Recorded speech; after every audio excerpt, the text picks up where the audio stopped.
Right. Good morning, everyone. It's 8:01. It's Thursday, October 27th already. This is the October meeting of the West Central Wisconsin Rail Coalition. I'm Scott Rogers, currently serving as the chair of the coalition. We appreciate you joining us today. I am going to share my screen, and you should just be seeing a map with some information about the Rail Coalition. If that's not what you're seeing, let me know. Zoom is terrific, but if you're actually the person sharing, you don't see the same thing everybody else sees. So anyway, make sure I can watch my screen here. So here's some contact information from the Rail Coalition. If you're joining us and you're not currently a member, you can go to our website and there's a place to join as well. This is our agenda for today, and we're going to try to squeeze it all in during an hour. I'm going to start out with just a few brief background comments about the Rail Coalition, some updates on things coming up. And then the three main things we're going to talk about today. We have Rick Sense with us from the Green Bay Area Chamber of Commerce. He and I are going to discuss the Wisconsin Business Coalition for Passenger Rail that is coming together to work on building statewide support for passenger rail projects in Wisconsin. We're going to give you an update on the Chippewa-St. Croix Rail Commission and its work to be included in the FRA Corridor Identification Program, which is going to be the avenue for federal funding coming from the bipartisan infrastructure law. And then Mark Quam, our own Secretary Treasurer, is also a member of the Rail Passengers Association Council. He just attended their fall meeting in Kansas City last weekend and will give us some national updates today. A little bit about the Rail Coalition. We are focused on the corridor between the Chippewa Valley and Menominee, Baldwin, Hudson River Falls, seeking to have passenger rail service in that area, really as a economic and workforce need as well as a transportation need. And several years ago, we adopted a mission statement that says we provide leadership and coordination to develop passenger rail service for long-term economic growth for our region. This is a list of the leadership of the Rail Coalition right now. We have 9 directors who are elected to 3-year terms. You can see the list there. Then the directors elect the officers. And then we initially started as a committee of momentum. We continue to have a relationship with them. Steve Yan is an ex officio member, as is Eric Anderson, who is the MPO director for our region with West Central Wisconsin Regional Planning Commission.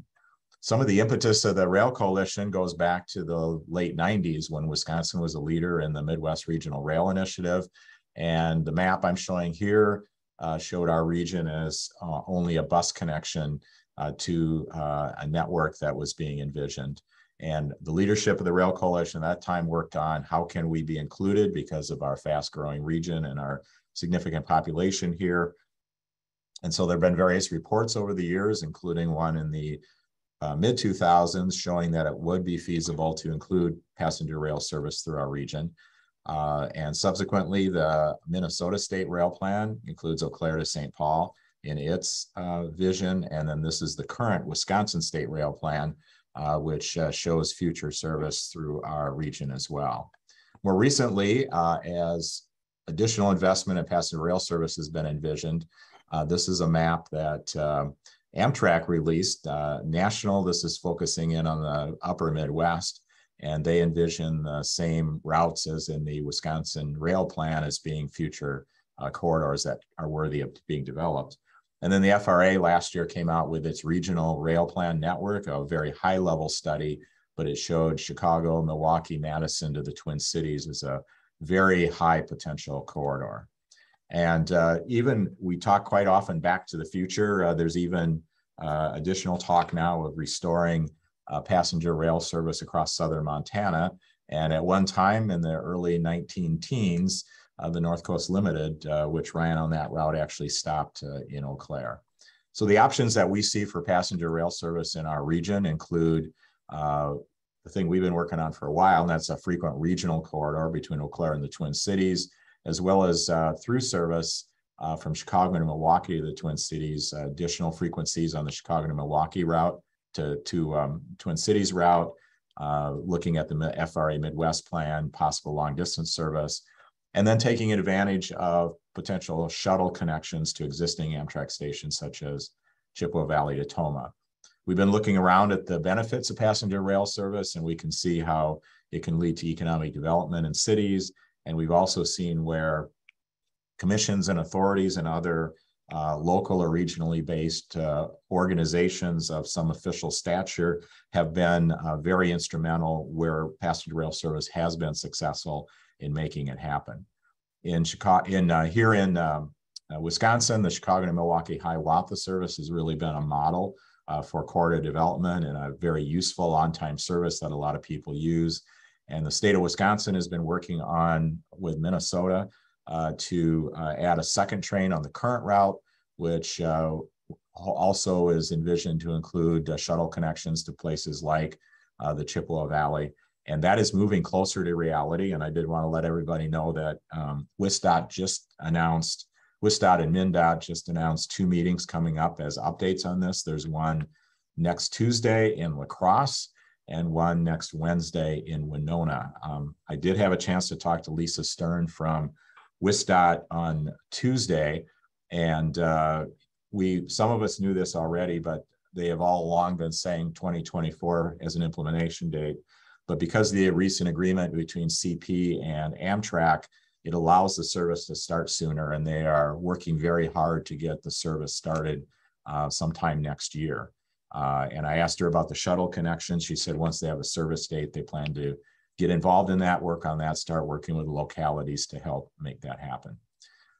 So that leads us, those are things that were already happening, but that leads us to the very significant federal money that's becoming available for passenger rail development. We've shown these slides in past times, but there is a 5-year commitment on the federal government to support passenger rail service and be transformative in terms of the opportunity to improve existing services and add new ones.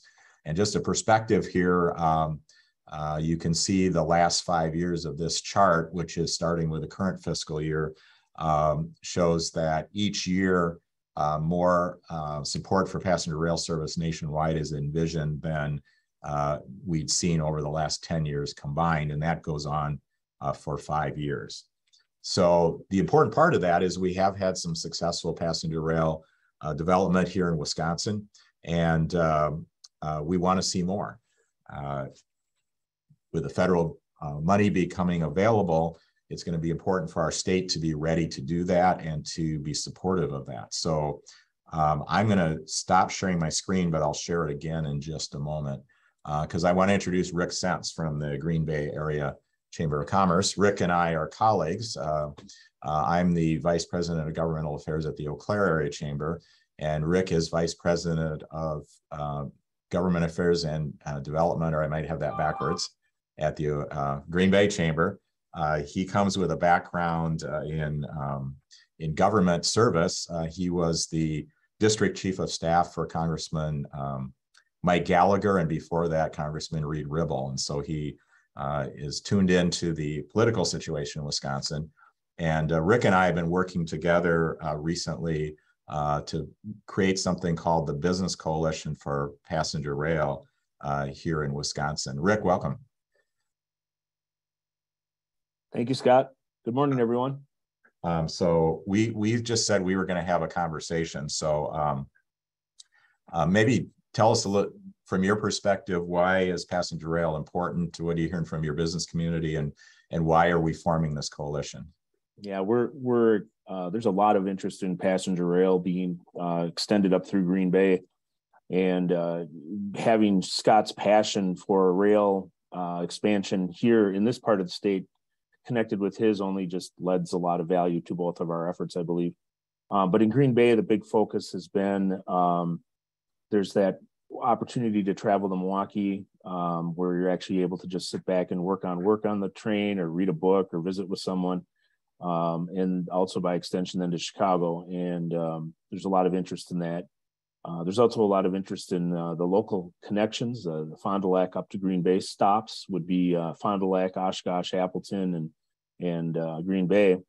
And for example, I live in Appleton. I commute every morning. I-41 is interesting to say the least. And it would be really nice. I literally would be about a 2-minute car drive from a downtown train station in Appleton, and I'd literally be able to hop off the train and walk to my office from wherever the station will end up being here in Green Bay in the downtown area.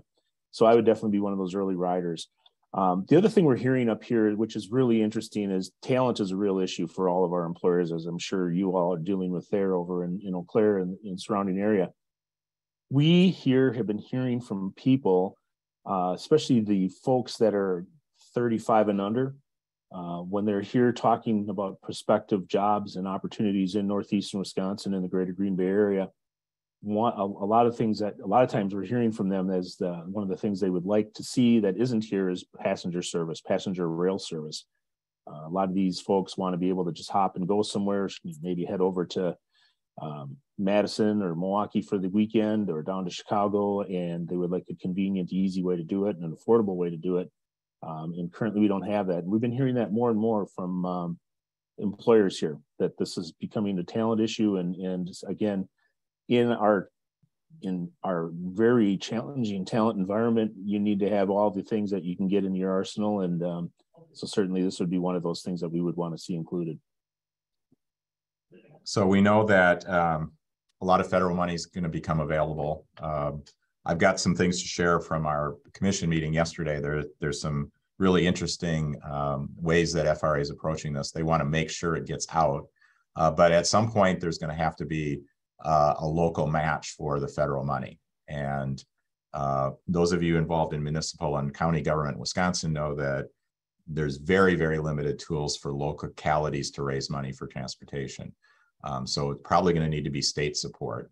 So Rick, that kind of leads us to building some business support across the state, and maybe putting on your political analysis hat. How do we need to, given a sort of an interesting history of Wisconsin on passenger rail support, it's kind of, it's a little bit schizophrenic, because we've long supported the Chicago to Milwaukee corridor. Everybody recognizes that's been very valuable.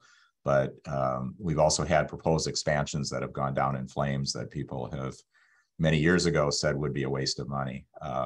So how do we move forward with this and make sure our state, and can we move forward, make sure our state supports this going forward? Yeah, I think it's an interesting discussion to kind of go back into the Wayback Machine for about a decade, a little longer ago, where at some point there, and I'm not going to identify sides or parties or anything like that, but at some point, political entities in the state decided to use passenger rail as a political chip, I guess, for lack of a better way of saying it. What Scott and I quickly have realized in working through this is that we need to avoid having the elected officials or those in political roles determining and defining how this debate and how this process should go going forward. We believe it's really important to get those that are most interested in it, supportive of the process, to get behind the effort and to get them very actively involved in the effort. We believe the best way to do that is, instead of going and approaching the legislators and saying, we'd like you to do this, that, and the other thing, we believe that it's imperative that we as a statewide entity go after and reach out to and convince business that this is really the best step forward for the entire state of Wisconsin and its economy. We have met with area businesses up here. Scott's been part of that in the past here with me, and then additionally, I've been able to meet with folks, and there is a large groundswell of support. I've been keeping track of the numbers. I've met with more than 300 people already to discuss this, and I've only had 2 people tell me that they're not supportive of the expansion of passenger rail. So this area of the state is very interested. The business community on both sides of the political spectrum are very supportive of it. And we believe that if we can go forward and show that business support for this effort, that we can get past the politics of it and have our elected officials realize that this is something that is in the best interests of the state economy, especially being echoed and supported strongly by the business community. So we're talking West Central Wisconsin, Eau Claire, et cetera, and we're talking Green Bay. What about the rest of the state? How do we approach that? Yeah, Scott and I, when we first started getting together on this, the thought process was, well, I've got this corridor over here in the eastern part of the state, and you've got this corridor over in the western part of the state. And there's folks down in Madison that would like to see more. And instead of trying to go after this as an individual effort, we've decided to get together and work together as a coalition. Again, using the statewide focus as our goal. So really, we're in this to see this happen. I'm just as committed to seeing passenger rail expansion happen in your part of the state as I am here in Green Bay. I believe Scott is in the same boat, as well as our other two compatriots, Jason Fields from the Madison area and from Andrew Davis down in the Milwaukee area, supportive of the idea of expansion across the entire state. If we stand it in Green Bay, that's great. But again, I think we're not doing what we need to do as a state. And as we go forward, actually, I could say grow forward in our economy, we really need to be focused on not just so much a region, but the entire state as a whole. We have lost sight of that over the last, I'd say, couple of decades here in the state of Wisconsin, as we've had become more of a partisan, divided state.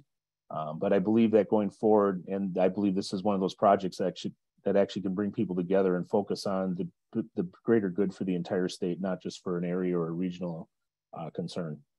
So what are our next steps? What's the timeline, and what do you see happening from here? Yeah, Scott and I are to the point where we need to start aggressively reaching out to the business community. There is a statement that we've drafted, mostly Scott's efforts, because he's way better at putting all this on paper than I am. But we are looking at getting that in front of business leaders and having them have a chance to react to it, and hopefully the continued support that we've been seeing would follow. And basically the statement is the following: we support the expansion of passenger rail service in high potential Wisconsin corridors as a needed and worthwhile investment for the economic future of our state. Frequent service to more cities will help attract and retain business and the talent critical to its success. Provide a convenient, economical, and environmental friendly alternative to driving, accelerate economic growth opportunities, improve quality of life, increase tourism, and add resiliency to our transportation system. The lift here is to go out and get as many businesses as we can. Our unofficial goal is 1,000 businesses to sign on to this. We get down that path. The next step would then be to start meeting with state legislators to let them know of that support that we've been able to wrap around this concept, and then look for legislative champions in getting those folks, especially joint finance members, the speaker, and other key legislators, educated and up to speed on what's going on, and also aware of the support that we've been able to build for the process. So, and Rick and I are, you mentioned Jason and Andrew. Who are they? Jason Fields is the CEO of MadRep, the economic development entity down in the Madison area. And Andrew Davis is the director at MMAC. And both have extensive backgrounds in government. Jason actually was a state legislator for quite a while. And Andrew works very closely through his position in the lobbying side of things. I myself am a registered lobbyist as well. In my background, I come with the 10 years I was in Congress working for Gallagher and Ribble. Both of them were members of the Transportation and Infrastructure Committee for the House. So I was extensively involved in that as well. What that gives me is about a mile long, a wide swath of knowledge that's about 2 inches deep. And so having that, and then Jason's acumen with dealing with legislators, having Andrew's ability to kind of cut through stuff very quickly from a political standpoint, having Scott's vast amount of knowledge and skill set as well. It just is a really good team to really complement each other and move forward on our strengths and be able to get folks involved in this process and committed to getting it done. And so we're meeting with Jason and Andrew next week. We've been meeting regularly, and we're going to kind of put sort of the final strategy together and make it possible for we haven't actually we've had a lot of verbal commitments from businesses, but we're going to start moving forward with how we're going to lay this out and create the opportunity for businesses to sign on after we meet next week. Is that a fair way to put it, Rick? I think that's very fair. We've talked about having a central website to gather the information so we can disseminate it, get it out to the legislators as we go forward, to keep people interested, to attract people to it as well. So look for that as we go forward as well. I'm going to share a couple more things quick related to this, and then if anybody has any questions, we'd like to hear them. One is when people start saying, well, your statement says expanded passenger rail service in high potential corridors. What are those? And so this is actually a map that was created by the High Speed Rail Alliance. And we consulted with them a little bit on it so that we're sort of sharing the same vision. And you can see here that the thick blue lines are the current services, and those basically in the state rail plan or state rail plans of other states nearby. And then there are a couple lines that are potential future service after that plan that's built out, such as Green Bay and the Fox Cities to the Twin Cities, which could go through Stevens Point, Marshfield, and direct service up to Madison from Chicago through Janesville. So those are potential routes, but if people start asking about it, this also highlights the UW campuses because they would be significant ridership opportunities for communities. And then one other thing that's coming up, Rick is participating in something Competitive Wisconsin is doing in Janesville next Tuesday, the 1st. In the morning. It's also available via Zoom. It's an overall program on transportation, but includes things that might, especially to reach workforce. And Rick, you're going to be there in person. And you're on a panel there. Is that right? Correct. Yes, I'll be there. And I know Scott's not mentioning this because he's too humble, but Scott and I recorded a presentation that is available.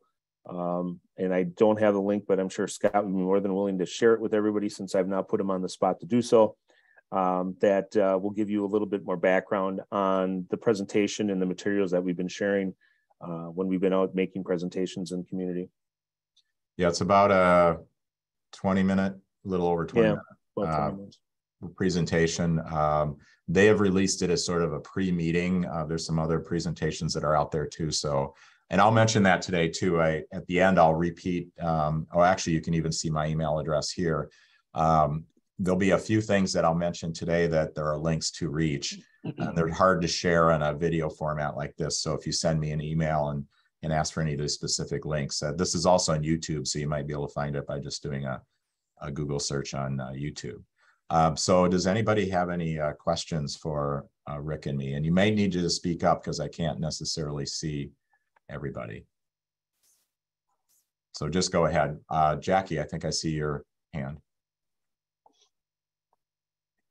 You're still muted. Oh, you're still muted, yeah. You have to go up. There you go. But anyway, I'm unmuted now.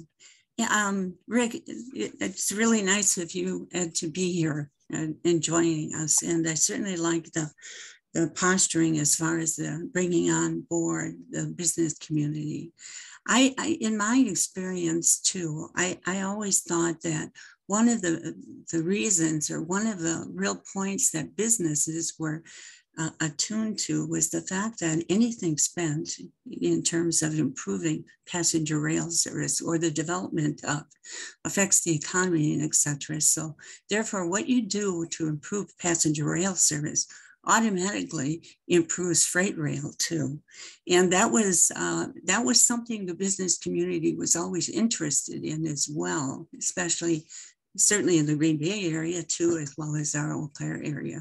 So I like the fact and putting together something that's very meaningful for the business community as to why they want to join or why the connection has to be is really imperative. And so I'm just adding that little comment.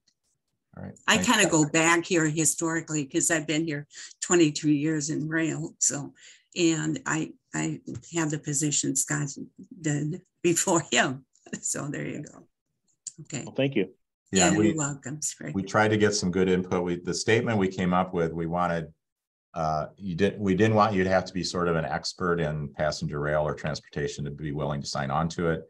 But at the same time, we wanted to cover some of the issues that we know people will have questions about.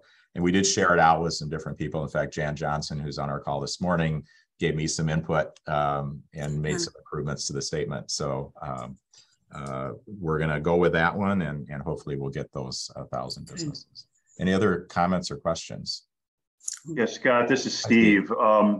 Just one item real quick. I've been in touch with Emily Novotny from Public Affairs Company in regard to an op-ed for the Leader Telegram. They've drafted an op-ed that is significantly focused outside of our region on the state, which is fine.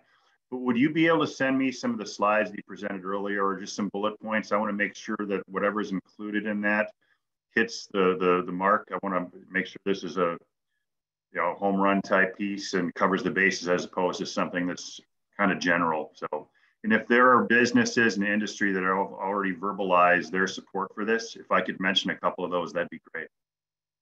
Rick, we've been in touch with them too. They were hired by Amtrak to do some support work. Do you have any thoughts on that, Rick? Because they've been contacting us too. Yeah, we were asked to do the same thing, Steve, and we've declined at this point here at our chamber. And I'm not critical of the process or them asking that. I think that's great. But we just felt internally that we wanted to have a little bit more horsepower behind us, more businesses committed formally, getting past the informal. Yeah, we're really supportive. And then, oh, what do you mean you won't sign the document kind of thing? I guess from my perspective on a letter to the editor, that's great. Unfortunately, I don't think letters to the editor are the greatest vehicle any longer. I think social media posts and opportunities are that way, are much more a firm way of getting the word out. So I was kind of a little concerned too by their approach using letter to the editors versus having people and encouraging people to put things out on their personal social media and influence their networks instead of going through a resource that's maybe not as future forward as others. I tell you what, being a former newspaper publisher, okay, I apologize. 100% with what you're saying. Okay. You know what I'm going to do? I'm going to hold off on it then. And what we can do is we can craft something, and I'll work with our web service provider, and we'll do a social media blitz with it when I think it would be. Right. I think it'd be really great. That's one of the things that Scott and I and Jason and Andrew need to talk through too.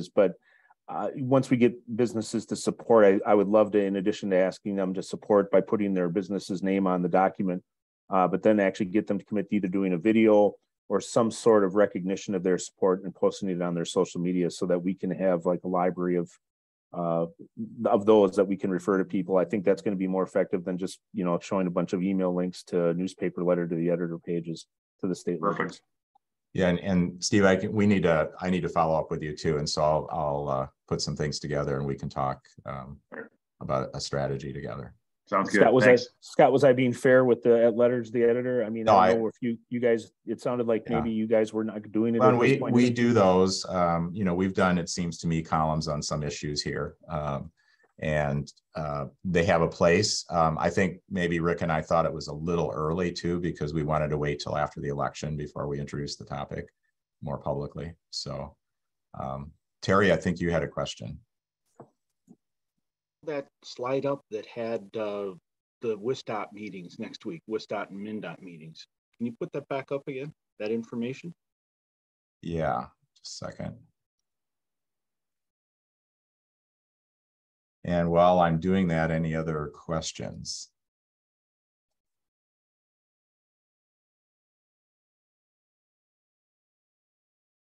And I can put that up again at the end beginning too. And I think it's on there. They do have it on the TCMC web pages on both WSDOT and MnDOT's websites too.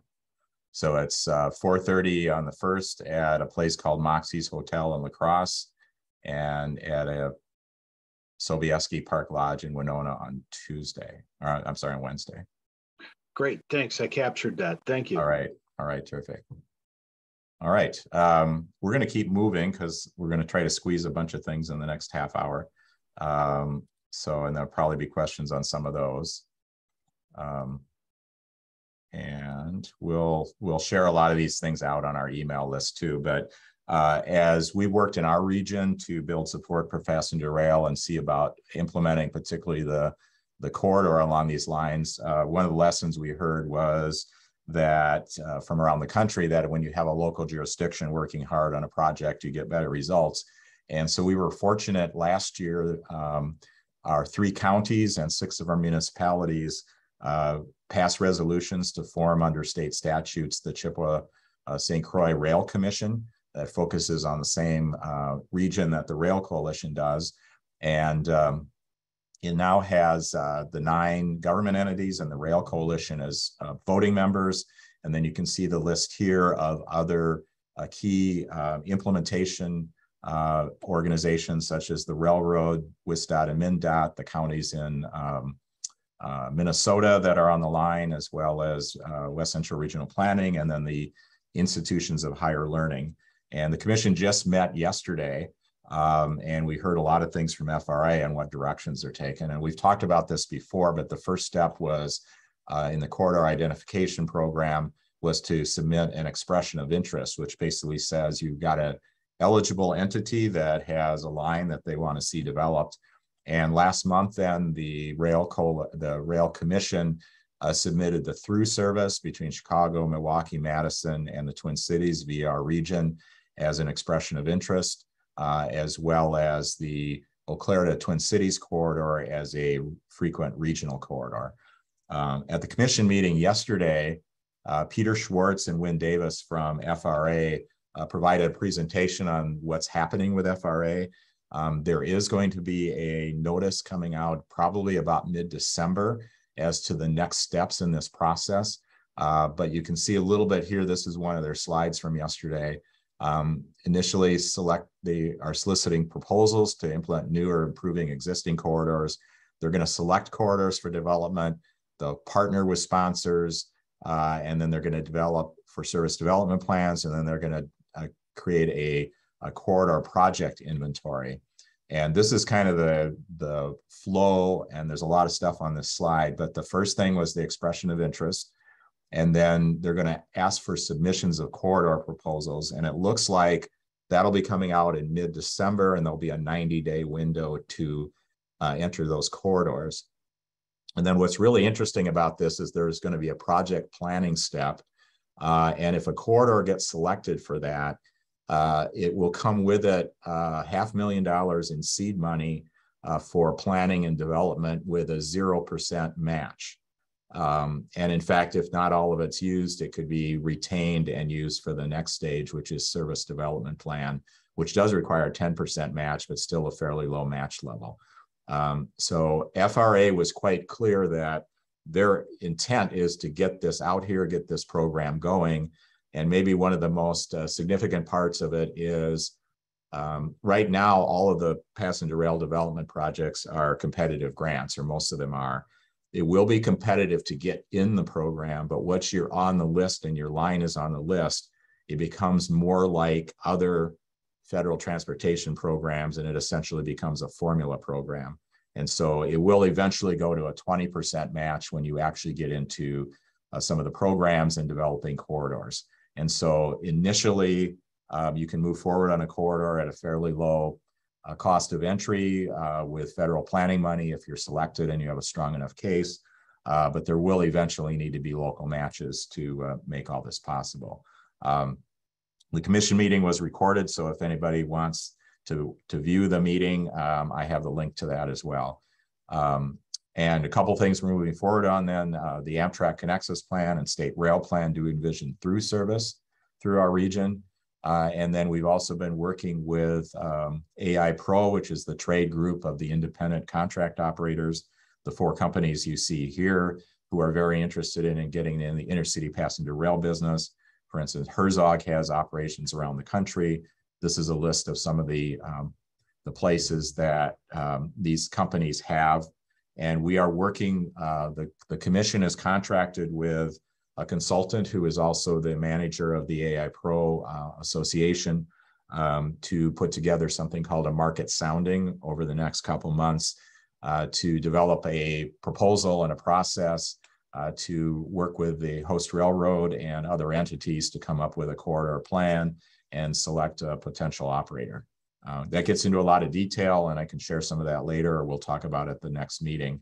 The next meeting of the Rail Commission will be on Wednesday, December 14th. Dunn County has been kind enough to host it, and it's also going to be online via Zoom. And we think there'll be some preliminary meetings before then, so we'll be able to discuss that. And then we think the actual market sounding will happen in early in sometime in January so that the corridor can be included in a timely manner.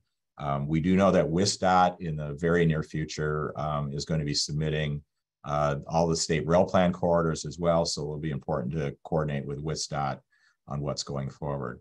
And then related to that, the other place that we'll be learning more about Midwest planning as well as FRA's representatives will be there. Amtrak, Mason Baxter from AI Pro is going to attend. Most of you may know that I am one of the Wisconsin commissioners on the Midwest Interstate Passenger Rail Commission. Its annual meeting is coming up November 16th to 18th in Indianapolis. So that'll be an opportunity to learn a lot more about how these programs are going to roll out, the role that MIPRC is going to take. MIPRC is a commission that was established by legislation in 8 states. And it has some sort of special privileges as well under the bipartisan law in terms of coordinating passenger rail development in the Midwest. So it's important to be part of that as well. So we've got another segment we want to talk about and get into the RPA information. But before we do that and go to Mark, are there any other questions about the commission or moving forward on some of these projects? You're muted, Jackie. I just unmuted myself. Right. I'm just curious about, I understand WSDOT is going to be submitting an expression of interest as well. How does that really relate if they're going to be involved with all the corridors and etc.? So what's your thought on that? WSDOT and MnDOT are critical partners no matter what happens. WSDOT, of course, sponsors the current Amtrak services, and MnDOT will soon be a sponsor in Minnesota when TCMC starts. And that's still to be determined exactly how those roles will work. I think FRA, they were actually encouraging, and WSDOT encouraged us to submit our commission to submit our expressions of interest. But as the corridors start to be implemented, they're going to want to have sort of a single management of those, but they may be looking at, a situation that we could see happening here would be what they have in Connecticut right now. In Connecticut, they have a state-sponsored New Haven to Springfield service called CT Rail that Herzog runs, and Amtrak run trains on the same corridor. And then there's coordination for tickets and fares and things like that. So we could see a situation. Maybe our ideal situation would be to have through trains from Chicago, Milwaukee, eventually Madison through our area to the Twin Cities, but also have our regional corridor that might be operated by a different operator than Amtrak. So I'm going farther into the vision there, but WSDOT would be a critical partner, and they have told us they fully support the efforts we're undertaking with the commission. Okay, thank you.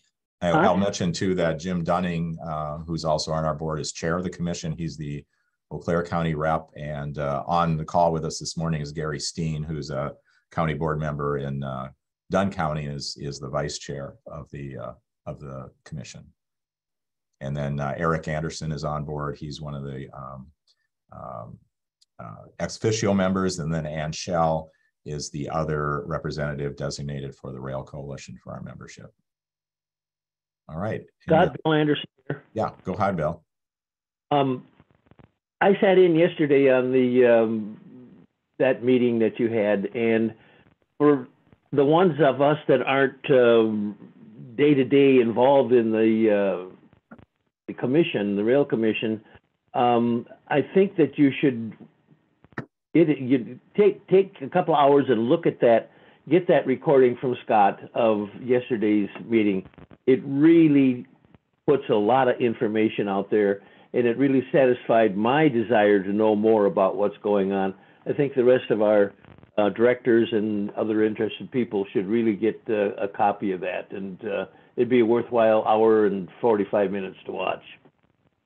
Thanks, Bill. And we actually have a board meeting of the Rail Coalition next Tuesday, and anybody else is welcome to join as well. And one of the things we're going to talk about is, we're always navigating what is the role of the Rail Commission, what is the role of the Rail Coalition. One way to look at it is the Rail Commission is the implementation group, the Rail Coalition is the advocacy group, and we can do things to build support and make sure that things are moving forward and that sort of thing. So All right. Well, Mark, we got 20 minutes left. And I'm actually, I had a slide to introduce you, but I know you have a presentation. So Mark Quam, our Secretary Treasurer, is maybe the most involved rail advocate I know of in terms of roles in several organizations, one of which is you're a member of the Council of the Rail Passengers Association, which is the national group. And you recently attended their fall meeting called Rail Nation in Kansas City. And that was an opportunity to get a lot of updates on what's happening nationally with passenger rail development and issues. So Mark, do you want to take it away? Sure. I actually attended the Rail Passengers Association Fall Conference in Kansas City, and we had several items we covered at our meeting. We had Jim Matthews speak a little bit about the IIJA, or the Infrastructure Investment and Job Act bill. And then we also had a person from Amtrak Government Relations talk a little bit about Amtrak updates. So what I'm going to do, I'm going to share a PowerPoint. I put some slides together of my trip to Kansas City, and I've got some pictures I think you might enjoy, little side things, regarding the history of Kansas City Union Station and some other things around the area there. So I'm going to go ahead and share my screen here. Okay, Scott, is my slide coming up okay? My PowerPoint? Yes, I'm actually seeing your PowerPoint screen, but we can see it fine. Yeah, okay. I'm not going to put it in full screen. I had a issue this morning with my screen locking up. I had an Apple update on my computer and it wasn't meshing with Zoom. So you should still be able to see it okay. We can see it very well. Yeah, okay. So anyways, again, I'm Mark Quam. I'm a Wisconsin Council representative for Rail Passengers Association, and I also serve as Rail Passengers Association's Great Lakes West Division leader. That basically covers North Dakota, South Dakota, Iowa, Missouri, Minnesota, Wisconsin, and Illinois. So I usually get updates a little bit what each state's doing. It kind of varies. Probably not so many updates from South Dakota, as obviously South Dakota is not served, but they're still a key component in that regards. So what I'm going to do, before I arrived in Kansas City, I actually attended a Wisconsin Public Transportation Association conference in Sheboygan and WIPTA. Basically, it's mainly public transit buses, but they're now starting to include rail, which I think is really good. And so All Aboard Wisconsin, we were invited to attend the conference. So my journey started in Sheboygan, and we had a very good conference, a lot of, updates about what's going on with transit, and then also things going on, a little bit with rail, and they got some updates from All Aboard Wisconsin.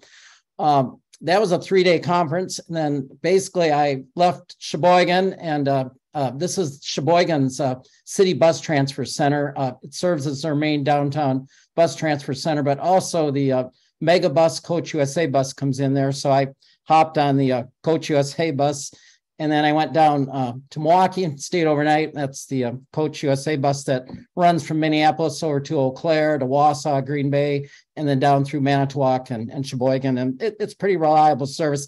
This is not an Amtrak throughway bus, but it does serve Manitowoc and Sheboygan, which is really good.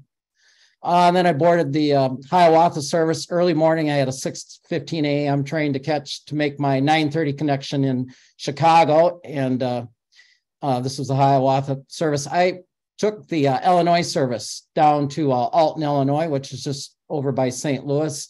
And basically, worked out good to make a connection. I have a friend from Alton, Illinois, who's active with Rail Passengers Association. So I met up with him. These are the new Amtrak Venture cars, and really nice cars. They ride smoothly. Amtrak is working on getting some improvements. They're a nice riding car, but they need a little improvements. This is Alton, Illinois. They just recently built a brand new Amtrak station, maybe about 4 years ago. A good percentage of that was paid with federal funds. But it's a really nice facility. This is the interior, lots of seating, open spaces. It also serves as our intermodal bus center. ticketing, baggage, so forth. And then this was the train I got off of coming into Alton on that Thursday morning. Fairly full. I wouldn't say it was packed, but definitely a lot of people riding the train. The nice thing, these are the interior of the new venture cars. The one thing that Amtrak is looking to address, the seating, it's not real cushiony. It's kind of hard. And so I think they're going to look at maybe going to different cushions on the seats or doing something. But overall, the cars really ride smooth. And the nice thing, everything's touchless. So when you go through the doors, they're basically, you'll be able to not have to pull a handle or push anything. And then they do have, if you notice on these cars, that they're handicap accessible. So you can push a wheelchair through it. And then handicap, they have a special spot, as you can kind of see there, for putting in a wheelchair or transferring somebody. And then luggage racks. And this kind of gives you a little longer perspective there. But basically, very modern, streamlined European style look. And I think, there'll be a good car, and these cars will be eventually, used for Midwest service and replacing the cars on the Hiawatha service. And again, that's just the connection points going, between both cars. Went through St. Louis, Gateway Arch, should look familiar. And then this is Kansas City. The building you see there is Kansas City Union Station, and that's their main avenue. And Kansas City has their streetcar, which basically runs from downtown right up to Kansas City Union Station. And we actually had our rail passengers meeting in the lower level of Kansas City Union Station. And they have a conference rooms down there. They have a movie theater down there. And then they also have like a exhibition area for like traveling exhibits and so forth. The really nice thing with Kansas City, the streetcar pulls right up to the station there. So it's really accessible, and it's free. Kansas City does not charge. It's similar to Milwaukee. The streetcar that you see there used in Kansas City, that's the same one that they, same model make that they use in Milwaukee with the hop. So the streetcar has been really successful in Kansas City. They're actually looking to expand it, I think, add on another 5 miles. And they're looking to add feeder routes. So it's been a real good success. That's a nighttime view. That's from my hotel room, which was just perfect. I could look out, watch the trains, and watch other things going on. And the really nice thing with the depot here, they do lighting variations. It turns different colors. So I thought that was kind of neat. So and the fountain over across the street. But the Amtrak waiting area is in a different area. But this is the main area of the depot. Now, this building was built between 1910 and 1914 and was built at a cost of $6 million. So it just kind of gives you an idea how much it cost at that time. Amtrak does have a small waiting room, but the agreement was that when this building was restored, that they mainly wanted to use it for events and for small businesses and stuff. So it's a multi-use building. There's things going on there all the time. There used to be a ticket area in there, which they had since removed, but there's a restaurant. So this is the original grand waiting room area. The benches are not there because, unfortunately, when the depot fell into disrepair, the Kansas City Terminal Railway Company that owned it, they auctioned off a lot of the contents in the building. So unfortunately, that area used to have benches, but that area there is mainly used for special events. Just to give you a little perspective, this is probably, I'm guessing, in the 40s or 30s when this picture was taken, and you can just see how much, how many benches and, the general seating area in the station. This picture, I'm guessing, was taken in the 70s. It's when the building was closed or pretty much in disrepair. As you can see, water was, leaking in, plaster coming off. So this building almost could have gotten torn down, but thankfully, a lot of people in Kansas City had enough insight to save it. And they actually assessed a special city and state tax to restore this back, which I think was a really good investment. This is just kind of an upper overview looking down into the main lobby area, but it's a huge facility. Again, Amtrak, what they've got there, it's adequate, it's nice. It's in a smaller little room off the main waiting room, but it does serve a purpose, which is good. They also have a model railroad club there, and train layouts, no charge to the public. That's kind of fun to go through. And then this is kind of right outside the building. This would be like where the Missouri River Runner train comes through, and also the Southwest Chief, and they have a loading area there. There's the Missouri River Runner that runs daily between Kansas City and St. Louis. And then again, they have a siding in there for private cars. There's a couple private car pictures just to give you a little idea. This is probably from the 1930s. And then you can just kind of see how massive the train yard was at that time back, in its heyday of just multiple tracks for passenger trains.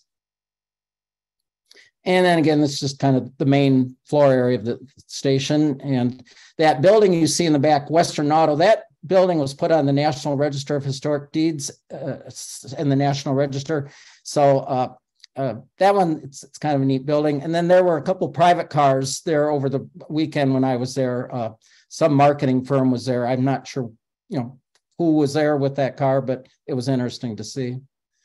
And then a lot of intermodal trains go through the Kansas City station there. So as you can kind of see, there's probably not as many tracks as there was originally, but still, there's active trains through there all the time. Now our RPA conference was downstairs, and this conference room is actually where the tracks used to run through that. They put some additions onto the building. Well, it was under an overhang, but basically our meeting was inside there, and basically that silhouette you see on the glass is actually where those trains would have ran. So that kind of just gives you a little perspective on that. We had a guest speaker, the gentleman by the name of Ismail Kuvas. I'm not sure if I'm pronouncing his name right, but he's with Amtrak Government Relations, and he basically started with Amtrak here back in May. He used to work for the Chicago Workforce Development and accepted a job with Amtrak. So, he kind of just gave quick fact updates about Amtrak. That currently there's a 21,400 mile route, 300 weekday trains, 500 stations, 19,000 employees, and about 32 million riders annually. And ridership is returning according to Amtrak rider statistics, which is good. And then Amtrak's big priorities right now is to rebuild the business, modernize their assets, improve and expand through the network partnerships. And then this map here, you can kind of see it says existing network versus population. I thought this was kind of interesting. You can kind of see where the current Amtrak routes are, and then the big blue dots are obviously the population centers. So I think sometimes when you look at that map, you can sort of see there's some areas that are just totally underserved. So and then this is kind of a graphic chart they showed, Amtrak route miles and versus, U.S. population since 71. You can kind of see the difference, the incline there. And then they touched on a little bit on the $66 billion infrastructure bill. And obviously $22 billion is for Amtrak to focus on improving and upgrading assets. And then $44 billion will flow through the FRA for discretionary grant programs and so forth. And then they also talked about their proposition value, which is sustainability, mobility, equitable access, and economic value. And then they also talked about investing in their fleet. As we know, Amtrak's replacing locomotives, the new ALC 42 Charger, and then their new Excel fleet, and then the venture cars, which you saw some pictures of, and the long distance equipment, like the current Superliner cars are being refreshed with new interiors and so forth. And then they are putting a lot of money in investment, obviously, different stations like New York Moynihan, New York Penn Station, Philadelphia's Gray 30th Street Station, Washington Union Station, Chicago Union Station, and Baltimore Penn Station. And then one thing that Amtrak pointed out at our meeting, they're really trying to bring stuff up to be more ADA, handicap accessible. And right now, Amtrak has invested about $560 million to date, bringing about 103 stations up to full ADA. And then they're also looking at, 1.2 billion in planned investments. So I think, with even smaller stations, I know like at Toma, not too long ago, they've made some improvements with a chairlift for handicap, for the Superliner cars, which was good. So, and then they had some other projects. There's one unveiled in Effingham. I don't know all the details on what they did there, but he just kind of highlighted that. And then again, just their long distance services, they want to try to enhance those a little bit. And then their Amtrak is pledging to go net zero by 2045. And they're, I haven't seen it, but there's supposed to be a company-wide resilience program to address more, sustainability. So we'll kind of see how that unrolls or unveils. And then they're also, as I mentioned, working to reduce emissions and make things more energy efficient. And, obviously the US Connect plan, which Scott's shown, and, we've talked about that. These are just, stat numbers up there, more riders, 160 new stops, so forth. And then, a common thing that Amtrak is having addressed, a lot of people are coming forward, from different states. Well, can we get more trains? And so that's, where kind of the FRA corridor ID program comes in. And as you can kind of see on the chart here, expressions of interest, obviously have to be submitted, and it has to be through a state or government entity, that can submit that. Also, Amtrak, they announced at our meeting, this information's been out there, but if you're not aware of it, they're looking at launching the Berkshire Flyer service on that actually took place July 8th. And then the second Roanoke train in Virginia, July 11th, third Norfolk train, July 11th, Ethan Allen out in Vermont, July 29th. And then for spring of 2023, a fourth Piedmont train service. The one thing that Amtrak announced to us, and some of you may be aware of this, but the Twin Cities, Milwaukee, Chicago train is being rebranded, and it's going to be called the Great River Service. And that will be the official name of the second train, Great River Service. And then they're looking at, obviously, the Gulf Coast. That service is ongoing, but there'll probably be more info coming out on that. And then Amtrak, they need, obviously, to keep growing, add more, people to their teams and whatnot. And then Amtrak also covered a little about their Chicago Hub Improvement, or acronym CHIP, explaining about some of the improvements to get rid of the traffic congestion on the south end of Chicago Union Station, and some of the improvements, through northern Indiana and so forth. So that was good information. And also advocating for more trains. They've got stuff you can go to the website if you want more information. And if anyone has interest, or if you would want to contact Ismail Kouves, he's based out of the Amtrak Chicago Union Station, and his address is there. If you need it, we can get it to you. And then I'm just quick update. Kansas City streetcar, it's a really nice. They have a market area on the north end of Kansas City, and basically they have multicolored streetcars. So that one just happened to be the one I rode on. It was a green one, but it's really really accessible, and it's a good investment for the city. This is their market area on the north end of Kansas City, north end of downtown. It's like a farmer's market area. They also have microbreweries and a lot of little different things. So it's a big tourist drawing card. So I think the really nice thing with this is it's very accessible to downtown, and also, to areas around the city. So I think that's one of the reasons I think the streetcar has done really well in Kansas City.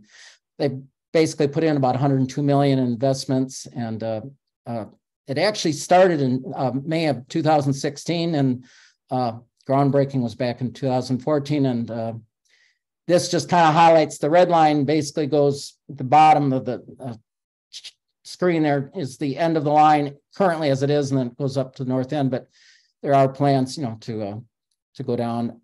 These are just some general stats about the service, and their revenue capture and zero fare. Even though they don't charge, I think that economic, activity that it generates has been really, really successful. So, I think Milwaukee could have similar successes too. It's just a matter of making those investments. This is where they're planning to add more growth to the south part of Kansas City. So that should be interesting. Again, some more expanded networks over to other areas of the town. and just some general stat figures. And then these are just some of the expansion projects that are currently going on, going south of Kansas City Union Station. And then they also plan to put in more development up along the riverfront. So, and they eventually, I think, are planning to put a soccer stadium in there at Kansas City. So that should be kind of interesting. The Heartland Flyer, we had a lady speak, Deborah Fisher Stout. She talked about connections between the Southwest Chief and with the Heartland Flyer train, and that basically will get you to Dallas. So you'll have a throughway connection, which is good. And it's kind of what they call the Interstate 35 mega region, but it just kind of gives you an overview of the connecting service there. We also had a friend of mine who's on the Rail Passenger Association Council, Jim Suby. He chairs the Denver Front Range Passenger Rail District for Colorado, and he kind of gave a little update, what their organization does, and they're actually quite instrumental in getting regional rail, and I think you'll be hearing more about them. But they definitely are, they consist of government entities and different government bodies, and work strongly with Colorado DOT. And he kind of gave some highlights of things they've done to improve service and get better connections. And that's Jim there speaking to our RPA council there. Okay, now I'm on to give you a little bit update with the Infrastructure Investment and Jobs Act, or bipartisan infrastructure law. Jim Matthews, who's the CEO of RPA, gave us the update. One of the things that Jim talked about was that there's been some concern recently with the Environmental Protection Agency, where the Supreme Court stripped some of the powers away from the Environmental Protection Agency. And there has been some concern that, could the Supreme Court step in and strip some of the powers of the Surface Transportation Board. And that has sort of been, concerns, but based on Jim's perspective from RPA, he doesn't really, feel that it will be a problem. I think because of the way the Surface Transportation Board was set up and the way that they're structured, he doesn't feel that, there would be any danger of that. And, there's been a lot of claims, by CSX Railroad about, services and, disagreements with Amtrak and whatnot, but I won't get into all those logistics. But anyways, and then, this kind of just relates back again, STB, EPA decisions. I think that stuff is still going, forward, as far as on-time performance. Those are things that'll still have to get ironed out, but hopefully the Surface Transportation Board, will prevail and, continue to work. The other thing with the Section 22308 IJA bill, there's just some breakdowns here, just different things you can kind of glance at it. And again, this map Scott explained earlier, it's the consolidated infrastructure, CRISI breakdown of the money, how it's allocated out. And a thing with RPA, they've been really instrumental. Jim Matthews had mentioned that RPA submitted about 25 pages to get the infrastructure investment IJA bill through Congress. So RPA really did play a key role as far as, getting information and getting stuff out. So this is just kind of a little slide about, how to compete and how to get rail service, more active, and how to get financial input, feedback, so forth. So, again, there's just, a little bit on funding there, and some different things that, have been introduced, different measures for preventing trespassers, so forth. Basically, this is just, again, kind of a breakdown. Some of this information you may have already seen, but Amtrak's Northeast Corridor Grant, $8 billion, federal state partnerships, $24 billion, railroad crossing elimination funding, $3 billion, CRISI grant, $5 billion, and then the Amtrak National Network, $16 billion dedicated funding, and then federal state partnership, intercity rail, for national network, at least $12 billion. And then there's FRA discretionary federal state partnership. There's $12 billion set aside for federal state partnership. There's also project to improve intercity pastoral service, including reduced trips times, so forth. And this is just, you know, a little bit, again, general information. The corridor expansion upgrades do require local and state agencies to apply, you know, to get the grants. So that I think probably most everybody is aware of. And then Jim also pointed out, you know, about the BIL, you know, which is, you know, you have to solicit proposals and so forth and select proposals for development, and kind of highlighted on those programs. And then the identify capable stakeholders, and then direct grant programs, federal state partnership. And then there's, you know, other local stakeholders, corridors not included. Now, the one thing that Jim had pointed out with RPA, if you're not on Amtrak's long distance study list, you would have to find a local sponsor, and you'd have to put up at least 20% local funding match to be eligible. So I think, you know, that may be a challenge for some states if they're not identified or in that. So I don't know, there may be, you know, more input on that, you know, down the road. And then that's Jim Matthews there speaking to our group. And then we had just one small group after Jim's presentation. There's a group called Lakeshore Rail Alliance, and they're basically looking to get daily service between New York, Buffalo, Cleveland, and Chicago. That's just kind of the corridor route there. And the lady you see in the picture, that's Meredith Richards. She's our president of the Rail Passengers Association. And that concludes my presentation. Kansas City Union Station. All right, thanks, Mark. We're a little over time, but I'm going to put just one other thing up because, oh, hang on a second. I have a calendar here just to sort of remind people of those dates that are coming up. But any questions for Mark?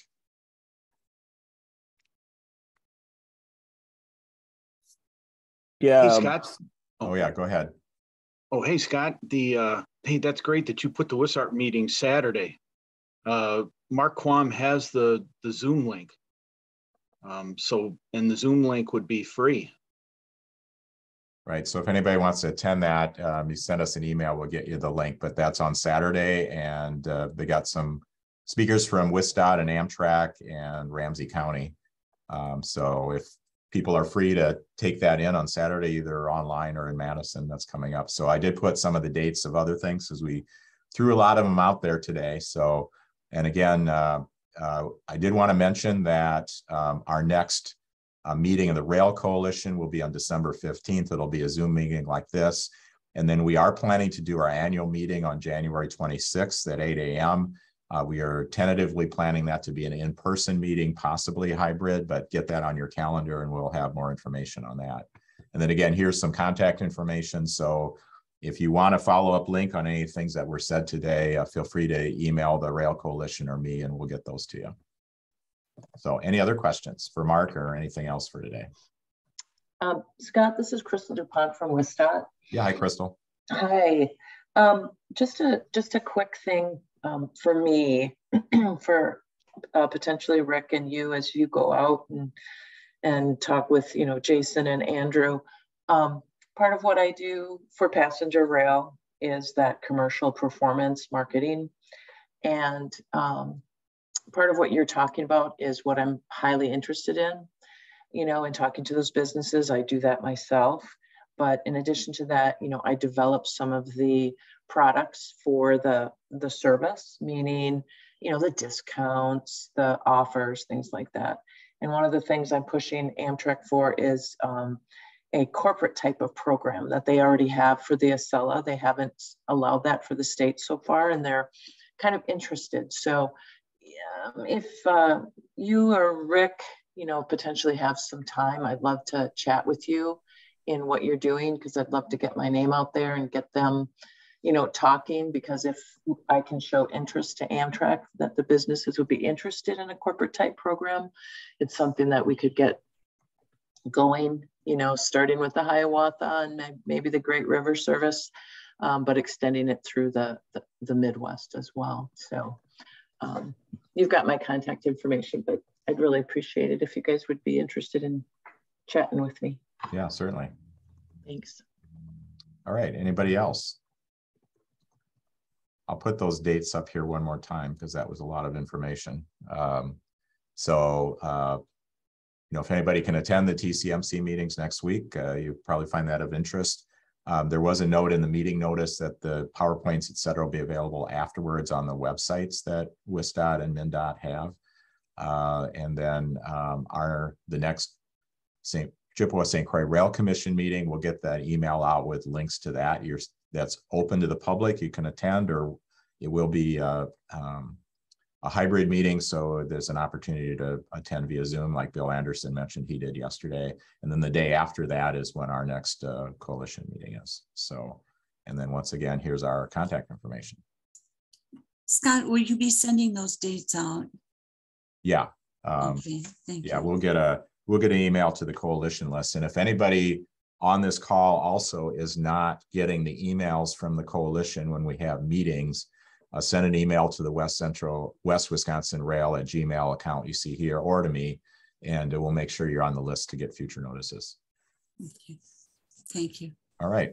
Well, thanks for everybody. We had for being with us today. We had a lot of information to cover, and hope you found it worthwhile, and we'll all be in touch. Thanks again.